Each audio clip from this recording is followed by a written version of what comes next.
Welcome to the Seller Roundtable e-commerce coaching and business strategies with Andy Arnott and Amy Wees. Okay, so let's go forward. So, I just went deeper into the brand. So in the retail brand, my OnFair is a retail brand, right? I wanted to be the brand.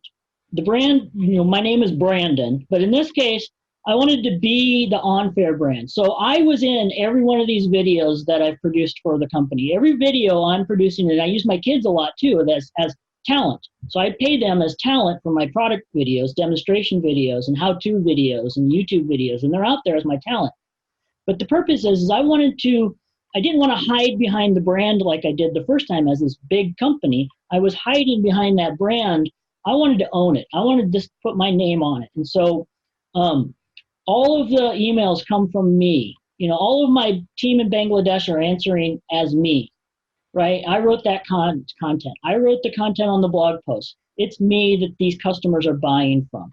And that's one way, if your listeners are wanting to differentiate, is don't be afraid to be the brand, be part of the brand. People, buying and selling is still a human interaction, right? And online. And if you want to sell to people at a higher premium or a higher margin, you've got to give them something more than just a product. You got to give them an experience. You got to give them trust. You got to give them something that's they can touch and feel almost. I love that you did all these cool YouTube videos, these how-to ads, and, it was all your brand. And, back then as well, like that was kind of the beginning of people really finding things on YouTube. And I love that it didn't have to be perfect. It didn't have to be like these professional, but people have a connection with you because you were bringing value, you were showing them. And I think a lot of entrepreneurs, even today, they don't do any videos because it's not perfect, right? Or they don't, do enough photos or whatever, or they don't kind of get into it because they're worried that it has to be perfect. And really, I think people connect with brands sometimes when they're just themselves, when we're just humans. Gotta be genuine. Yeah, definitely. I love that. Yep. Yeah. I'm far, far, far from perfect. And in the beginning, I had those same fears, and then I realized over time, people would, they appreciated that. They trust you more when you're as real as you possibly can be. You're not faking it. Definitely. And so these are just iterations of my brands over the last 12, 13 years now. OnFair was, deal so low it's funny, where epic parenting wins, entertaining families since 2006, family vacations start here, and over 100,000 smiles delivered. To me, that's my top one because we deliver smiles, and those are photos from my actual customers. I love that you took, your whole thing was to spend time with your family, and you brought them into your business. And you just made it fun and you did it together. And I just think that is so cool. I know my daughters, they love that. They always say, we were having a dinner conversation the other day, and what we were asking some of those questions from a book of questions you should ask each other as a family just for fun.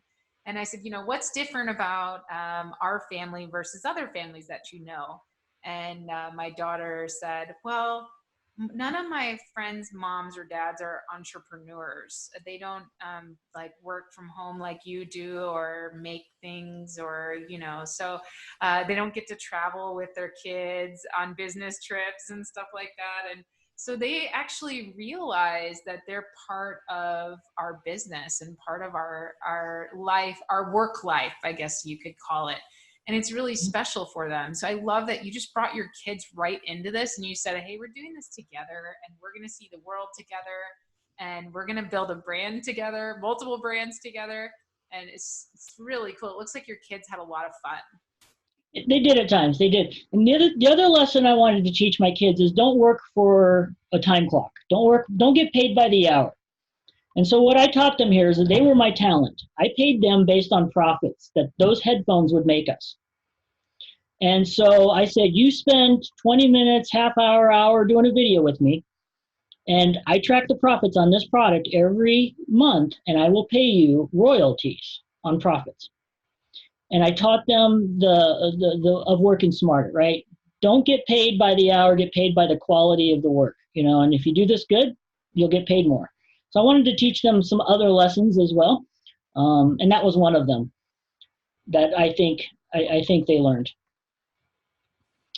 And I also, my daughter was extremely shy. I mean, that was the other thing, is she was extremely shy as a little girl. She was in a dance. I mean, trying not to make this a long story. She was in dance, and when they went out on stage, she froze and would not go out there. And so here's this little girl all dressed up, wouldn't go on stage. Well, I got her in front of the camera one day, and I said, we can just make as many mistakes as we want because we can edit it out. So let's just have fun. We're just going to talk. We don't even know the script. We'll script it in front of the camera, say it, and we'll do it again and again and again until we get it right. And that's the moment I think she broke out of her shell. She realized you can always get a do-over. And I've got that video, and that's just a big memorable moment for me. Wow. Now she's on stages all the time doing cheer and in front of thousands of people sometimes. So she broke out of that shell. All right, so I've got a couple more slides, and I think I'm closer to the end here. This one is about branding. Okay, so one of the things, this was me learning how to add value again to my product. And you kind of got to start right to left, bottom to top. But in the beginning, I was just selling a product. I was selling DVD players, headrest DVD players for the back seat of a car, right? I'm selling to families going on a vacation. So this product's perfect for me. I'm selling a product that I use. I'm selling a product that I go on vacations a lot, that I would use a lot. And so I know this product, my customers are going to be people just like me. Then I move in and I say, okay, let's pretty it up a little bit. Now it's Autotane 7-inch motorized DVD players, but then it's 9-inch. Things have to get bigger, right? You're always having to one-up yourselves with another product, more features, bigger screen, and so on and so forth. But what I learned is, if you look at the top right, I got the Dream. I'm like, okay, I'm not going to call this the 7A anymore, or the 9B, or the 101X, right? Those model numbers mean nothing to me. Procter & Gamble has hundreds of brands. I'm going to have hundreds of branded products. I went after Disney cruise ships. And so I named my products after the similar types of names. I have the Dream, and then I have the Active, the Activate. I have the Joy, the Magic, the Epic. Those are all cruise ships from Disney names, most of those. And so I started branding it. And then I started going, instead of just adding the Autotane logo, I started putting my photos again on the products of our vacations. And so I get bigger. You go from right to left, and you can kind of see the progression I did through my marketing and product marketing ads and so on. And what I call this is long photocopy. This is my way of spending, of working smarter. Okay, people don't like to read when it's black and white on text, right? They never do. Bullet points are dead. I do this in a way that people can scan and get the amount of information they want with different colors, with different highlighting. So you've seen the long story, long website where they call it long copy websites, right? This is the similar concept. I call it long photocopy advertising. And here I am. I will spend an entire week building these graphics. And I've got multiple graphics. This is one graphic for each product that I have, but I go down 7 or 8 graphics like this with more deeper features and so forth and benefits. And so I'll spend an entire week on a new product. Like that Mega 20 BM is a new one for this year of 2020. And I spent almost a week. I'm not quite done doing this. This is a new product for next year. And so I'll spend time, getting photos, building this graphic, building the next 6 graphics. And then I do a video, and then we'll actually repurpose it in different ways and shapes and forms, and we'll put it out there. And because I'll spend a week on this, this is a product that could make, it'll pay for a year's salary. Okay. And so I don't have to spend time coming up with another product next week, or another product next week, or another product next week, or one each day, right? Instead of spending a little bit of time on low margin, low dollar product, I pick a lot of time on one product. And I have to differentiate it because there's other ones like this. I have to put myself into the package, and that's what I do. So every one of these products gets a DVD with me on it, showing them how to install it and how to use it. So I bundled myself into every package that my competitors can't do. And then obviously I add a few other accessories that they don't usually add as well. So this is me working smarter.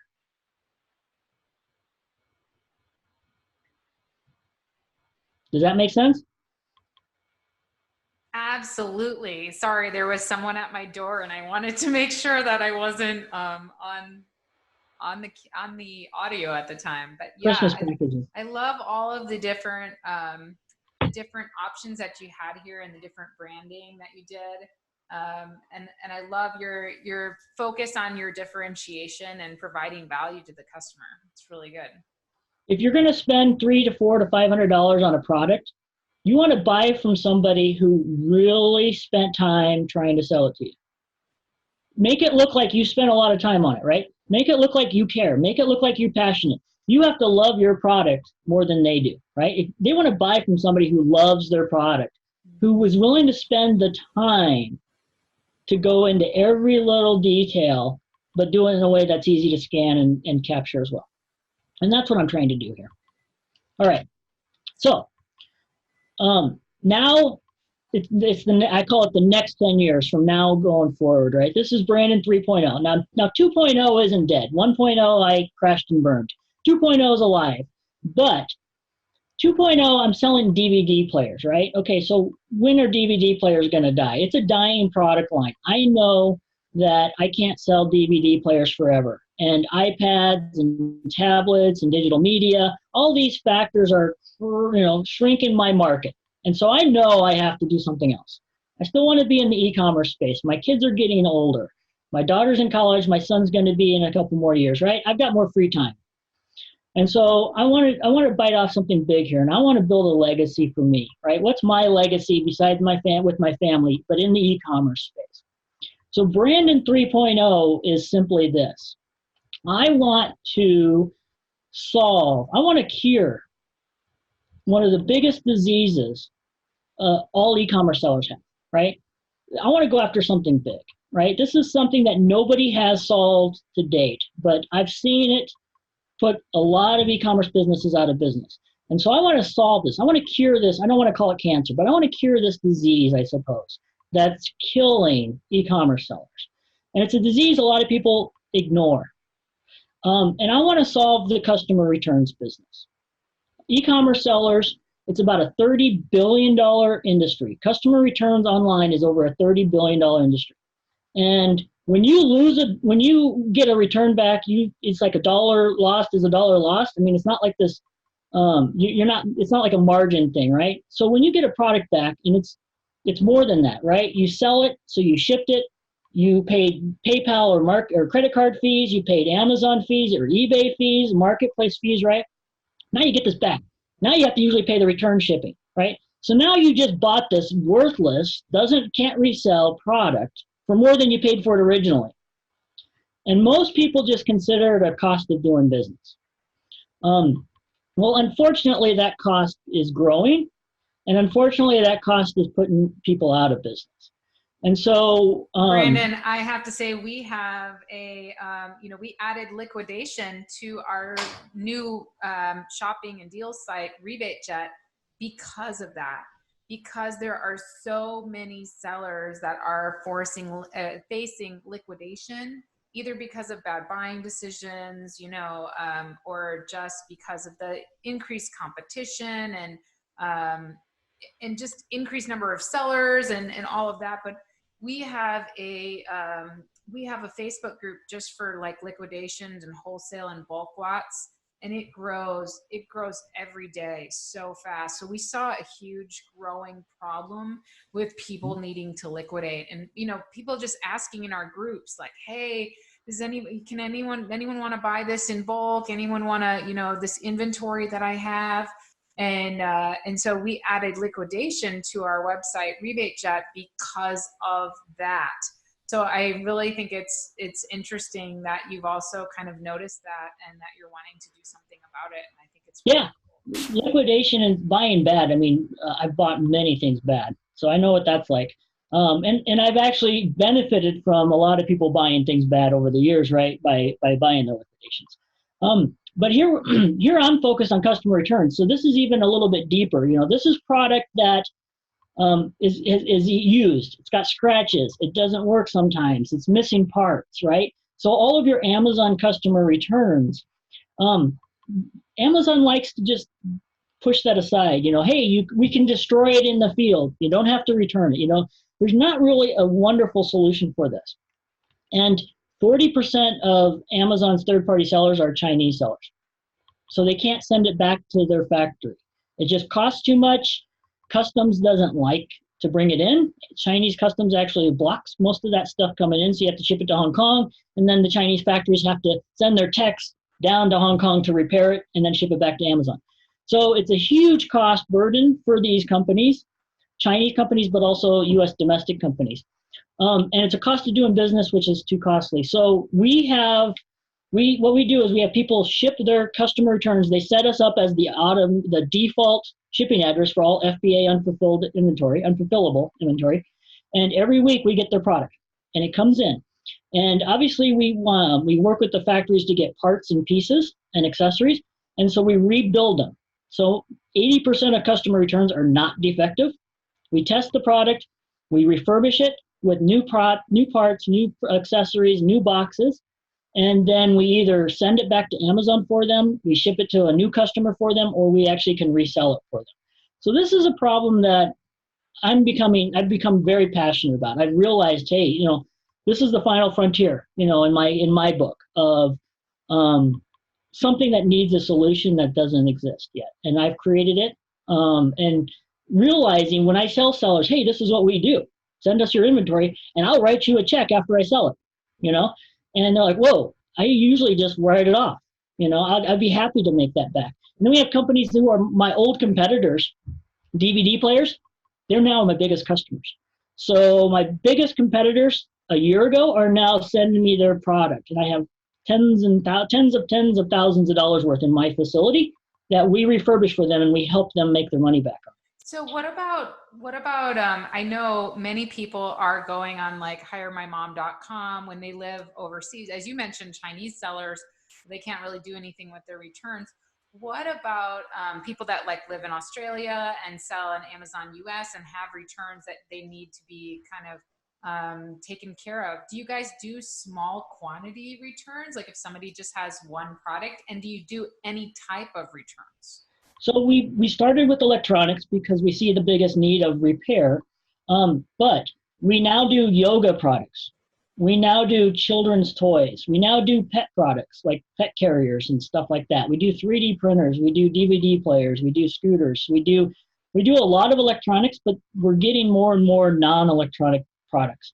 Obviously, but it's really focused on being able to actually kind of refurbish that product. So it needs to be something that can be somewhat refurbished, or at least kind of checked and seen if it can be resellable. Yeah, I mean, like yoga products. A lot of this stuff coming back is not used.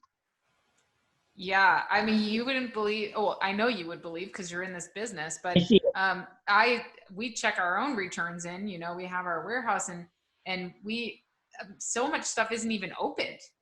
Mm-hmm. People just return it and it's like brand new. It hasn't even been opened or anything. And sometimes, customers will put that it was damaged and it's not. And, so do you guys ever deal with on the Amazon side where you get something that wasn't even opened, isn't damaged at all, and then, you help them report that to Amazon so that they don't get that against their kind of, I forgot what the metric is, but there's a metric there that makes you look bad if you have so many like defects rates, right? Like return defect rates.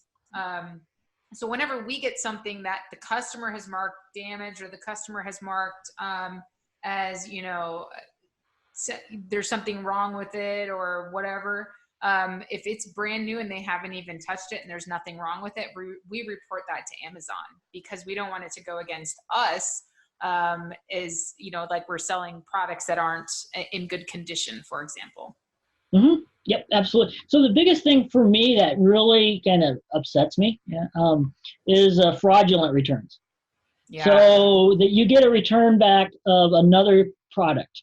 Like we do a lot of car DVD players. And so, it's supposed to be like a $350, $400 branded product, but inside of it's the OEM factory radio that they pulled out to put our product into. And so they return that and get their money back. And so, or they do another brand that's older models. And so we get a lot of fraudulent returns.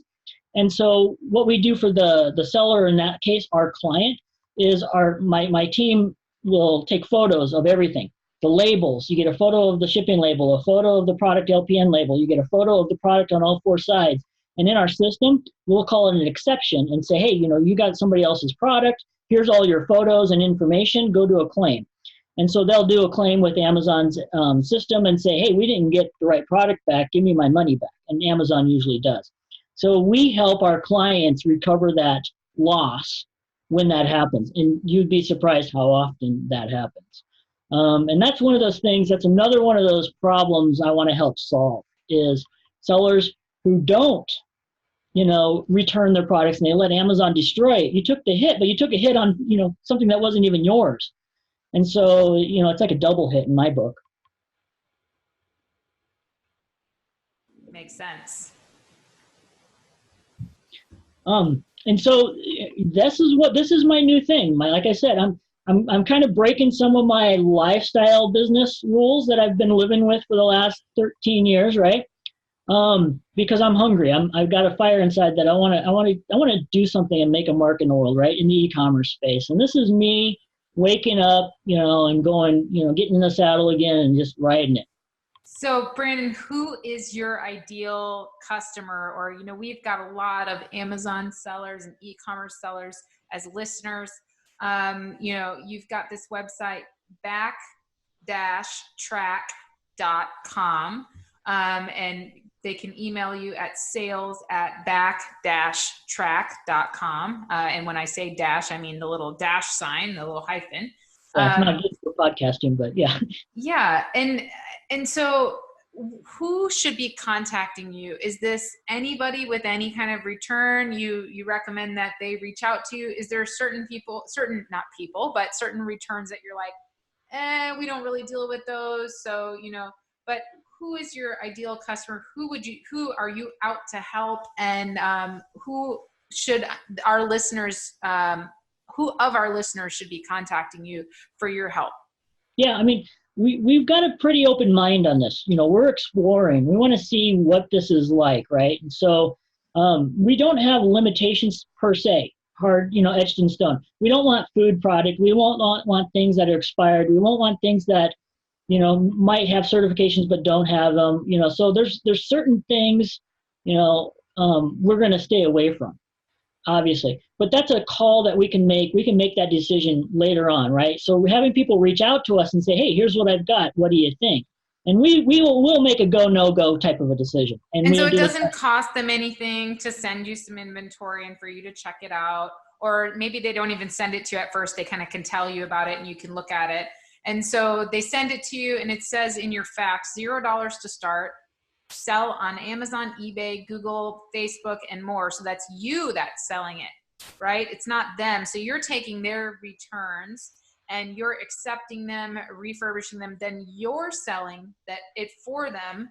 And then you're paying them 30% of net profit plus the wholesale price. Yep. And there's different scenarios. Yeah. And we'll pay them 50% of net profit if we're getting it that way. So we split the profits with them and we have no cost of goods. And our goal is just to recover as much as we can for them. So we write them a check. At the end of the month, we write them a check for the recovery fees that we made. And so they don't have to hire employees. They don't have to inspect the product. They don't have to rebox it. They don't have to do all that work. I've kind of got a team of people now set up to do all that stuff. And we're doing it in a scalable fashion. We're doing it to where we can do it faster, better than people who aren't designed to do this can do. And now, are you selling it back on their listing as used? Only if they allow us. So okay. Some clients are saying, yeah, go ahead, we don't mind, because I'm paying them, right? I'm really selling it for them. They're getting half the money. So they don't have a problem with us doing that. Some companies, some of our clients say, no, keep it off Amazon, but sell it on eBay and websites and in the store and on Facebook, all those other places, but not on Amazon, So it really is a client by client basis. It really depends on what their needs are. Got it. So awesome. I mean, I think it's a win-win for everyone. And, definitely there's so many people kind of dealing with returns. It's just part of the retail business, right? So it's really great to know that there's somebody that's dealing with this. And Kevin says that he loves this. Mm-hmm. So it's really great that everyone can have Backtrack as an option to kind of deal with their returns and have a win-win situation where they don't feel like, oh my gosh, what else can I do with this inventory? And I love that you guys are using your decades of experience in e-commerce to sell it for them. So they're not having to worry about, hey, you know, if you can sell it, and you're going to give me money and you're going to do all the work. Great. Yeah, it's pretty much a win-win. I mean, it's hard to lose in that scenario. Worst case scenario is we get product we can't sell. Okay, so then we liquidate it, but it's no different than them destroying it in field originally. Obviously, you know, there are going to be certain types of products that we just won't do. I mean, we've said no a few times already. It just doesn't fit. But this model's set up to work with a lot of products. There's got to be, you know, some value left over, right? You know, USB cables aren't going to have any value left over. There's going to be, you know, room for used refurbished products to resell. And you know, I am curious back on that question of how you built your team in Bangladesh to do virtual assistants for you. What made you think to, like, how did you find them? How did you know to reach out? Was it just because you were already selling very globally and not selling globally, but sourcing very globally, and you just kind of were like, well, I know there's people out there that will help me? How did you go about that, pulling that off? Okay, so there's a story there, and this is a good story. I didn't find him. He found me. You. So he reached out to me on Facebook. Brandon, I help Amazon sellers, eBay sellers. I read your story. I saw your profile. I've been to your website. I really want to work for you. I'm like, I didn't want a virtual assistant. I didn't really want it. You know, I've had bad experiences in the past. I was like, I'll just figure out how to work smarter without him. And said, no, thank you. A week later, Brandon, I really, really want to work for you. Give me a chance. I'm like, no, I'm not interested. Thank you. A week later, Brandon, he changed his story a little bit. I really want to work for you. Like, gosh, I love this guy's persistence. Yes. And I love his politeness. Very polite. But I don't blame you, because I get messages like that all the time of like, I'm a virtual assistant and I can help you. And it's like, okay, but I need to be able to vet you, and I really don't have time for that. So it's really, I'm interested to hear how you decided to give him a shot. So I finally decided, okay, I'm going to give this guy a shot. I'm going to give him a project and see how he does. Little trial task. Yeah, he just did. He tried. He passed that test with flying colors. And I got to know him. I got to work with this guy, and I was like, wow, this guy's got a great heart. Great, he's very passionate about things that you got to admire. And he told me his story. He's like, I don't know if this is even true at the time, right? He tells me the story. He goes, my dad's got cancer. I'm trying to support my family. I've got my parents living with me, my wife, my daughter, my young daughter, baby, 1 or 2 years old. He goes, I've got to support my family. My dad's on his deathbed with cancer. I want to make him proud of me before he dies. And I didn't know if that was a real story or not at the time, but it caught my attention. And I said, I'm going to give this guy a chance. And he goes, can you write me a letter that you're hiring me? And I'm like, okay, I'll do that for you. It's not going to hurt, right? And I did that. And he gave it to his dad, and he felt like he owed me for the rest of his life. That's all I had to do was write a letter saying I'm hiring. And he's like, Brandon, I owe you for the rest of my life, after seeing how my dad looked when he got that letter. And so that was the beginning of a good relationship. He brought in more employees. He helped build me my team, and he was obviously the key manager of that process, and we got to know each other quite a bit. And over the years, I didn't have as much need for him. I couldn't keep him as busy as I was in the beginning when I was building stuff. And so I was like, you got to go, your passion is helping people, like health-wise. And so he actually, I'm like, you don't owe me for the rest of your life. Don't feel like you owe me. You've already paid me back in spades, even though I paid him for work. I go, you paid me back by quality work. Don't feel like you owe me. And I said, go free, fly. And so he's been out there helping cancer patients back in Bangladesh as his mission. And so I feel like he had his time with me, and I had my time with him, and we're still friends today. But I don't really use their service anymore. I don't need to. Got it. So I think that this is an incredible story, and you've just kind of overcome so many things. One thing that I really took away from your presentation was how you kind of came up with your own formula to success, and you made that happen. You had your own vision board, and you said, this is going to be the formula that I'm going to make happen. So I really appreciate that. I would love to end on the note of what is your advice for any new sellers that are out there that are trying to make it happen? And what, maybe they're trying the wholesale model, they're not really getting things moving. What is your main motivation, and what do you suggest for anybody who might be on that sticking point right now? Like, hey, should I continue with this? Is this for me?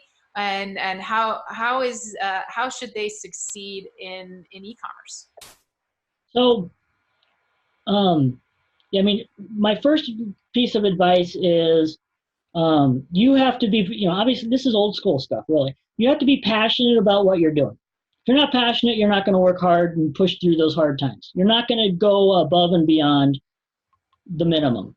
You have to be passionate. So you have to do something that's within your realm of passion. And then you have to be the brand. You are the brand, whether you hide behind it or not, you're the brand. And if you hide behind it, you're not a brand, right? You have to be the brand. You have to be inside your package. Your customers are buying from you. You have to be a piece of that product, so to speak. And so those are the two things that if you don't meet those two minimum requirements, you're just, in my opinion, you're always going to be spinning your wheels. You're always going to be in that hamster wheel. You can't add value unless you are the value, in some ways, whether it's your smarts or whatever. And so those two pieces are important. But if you're in the early stages of business, so I'm in my early stages of Backtrack, right? And I have to remember what those early stages of Sell to All were like back in the 1998. And I have to remember what my early stages of OnFair were like, And I'm like, okay, I've done this twice. This is kind of a third go at it, even though the second one's still going. But what things do I have to remind myself of? And in the beginning, the first year, I call it the heavy lifting stage, right? You're just working so hard to get something moving forward. You're working far harder than you're being rewarded for. Usually you're not getting paid very well for the time you're putting into it. And you've got to build this, you've got to test, you've got to, reiterate, you've got to test again. And that's what I've been doing with Backtrack for the last year, is testing my sales pitch, testing who my target audience is, building a process within our shop and operations, right, with my business partner. And we've been doing a lot of heavy lifting.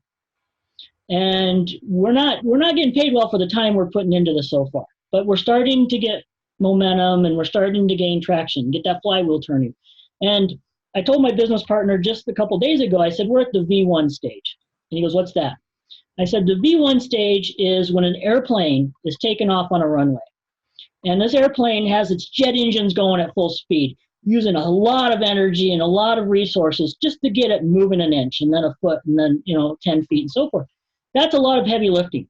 And the V1 stage is when the airplane is too far down the runway, going too fast, that if an engine blows, it cannot abort. The V1 stage is when the pilot is committed to taking off, and no matter what happens, because he can't stop the plane. And my business has passed the V1 stage. We're not closing this Backtrack. We've got momentum. We've done the heavy lifting. And I said, we're getting close to our V2 stage now. And a V2 stage is when the airplane has enough speed, velocity, and momentum to pull up. Okay? And a lot of sellers never get there. They stop at the V1 stage because they've done all this work and they don't see the rewards. I've worked so hard, I get paid so little. I don't know what I don't see a result here. And I told my business partner, now we run faster. And he's like, what do you mean? We got to work longer hours? And I go, no, this is not the heavy lifting stage. Running faster is scale. This is when we start getting more employees, and our employees are working more and harder for us. And instead of, a few people, you've got more people. So you're running faster. you're getting more done in the same amount of time because you've got scale and resources. And we're in the running faster stage, which is the V2 stage. And that's, you can read the book from Seth Godin, The Dip. It would be similar. You see these dips and a lot of people give up. And I see that all the time. And I've been there myself multiple times now. Don't quit before the dip.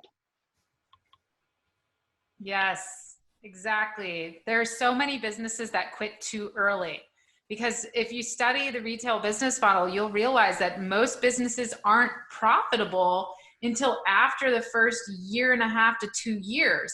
And people say, well, I'm not making any money, I quit. And they don't do the numbers, they don't run the numbers and realize, like, after they get beyond that, it's very profitable and they're going to be making plenty of money after that. But it's just getting past that hump is so important, and so many businesses quit before they get past that hump. So it's but you have to have that passion. You've got to have that passion or you won't fight through this part. And not every business is the same, but that's, you've got to grind, you've got to hustle, you got to heavy lift. That's why we always say, and I always say this on coaching calls, I say, well, if you don't really care about your product and you don't care about what you're doing, you've just created another job for yourself that you don't even like. Yep, exactly. So why would you want to spend the rest of your life doing something that you don't even like when you're already in a job that you're trying to get out of that you don't even like? So I think a lot of people, to get this appeal of, well, the freedom of, working from home or, making this money, and they don't realize, like, okay, wait, but I actually have to work to get there. And if I don't like what I'm doing, if I'm not passionate about it, it's not going to be fun. Yeah. If you're doing it to make money, you're never gonna achieve your goal. Yeah, you got to follow your passion. So I love that, Brandon. It has been so great having you. We loved having your story. Thanks everyone for listening. And you can contact Brandon. We'll have it in the show notes, but you can contact him at his website at back-track.com. And I'm sure Brandon would love to help you make some money off your returns. Absolutely. So, all right, everyone. Thanks again. And we will see you next time.